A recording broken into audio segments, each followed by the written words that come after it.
Baik, Assalamualaikum warahmatullahi wabarakatuh. Ini video paling kedua ataupun video kedua untuk saya ajar dalam bahasa Melayu. Jadi hari ini kita nak belajar tentang punca persamaan kuadratik ataupun nak cari jawapan ataupun nak cari punca persamaan kuadratik. Ini contoh soalan lah. So dia bagi X1 kan.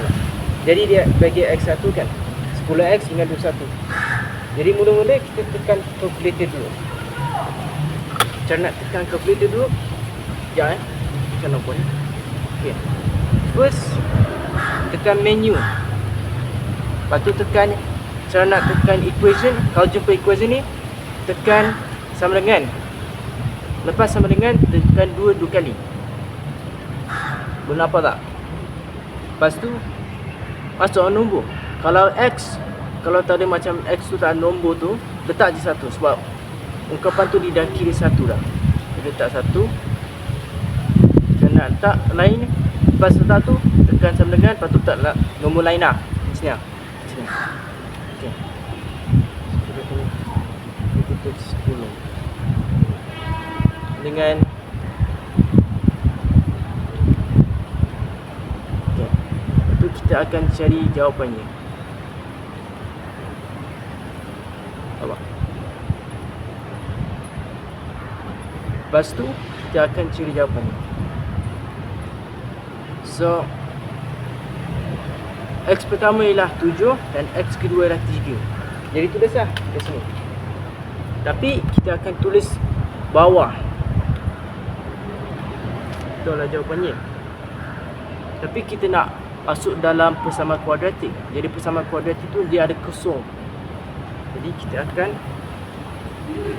ni memang pertama sekali lah. Susah sikit. Dan ada orang pula dah. Nampak? Tekan je tu. Okay. Dah. Okay. Lepas tu, saya nak masukkan tu. Masuk dalam kegunaan tu. Kalau positif pergi ke belakang ni, jadi negatif. Jadi dia jadi negatif lah. Okay. Tekan. Tengok sekejap salah. Jadi ni je lah jawapan ni. Tekan kalkulator, lepas tu buat jalan kiri. Seraja dan canda. Tekan kalkulator. Memang simple tapi kena buat jalan kira juga. Okey. Nanti kita pergi ke jawapan yang seterusnya. Bayangkanlah kalau kosong tu bersama ataupun tempat kosong tu dia ada nombor. Dia ada C. C tu dekat tempat kosong. Ya, nak kira apa?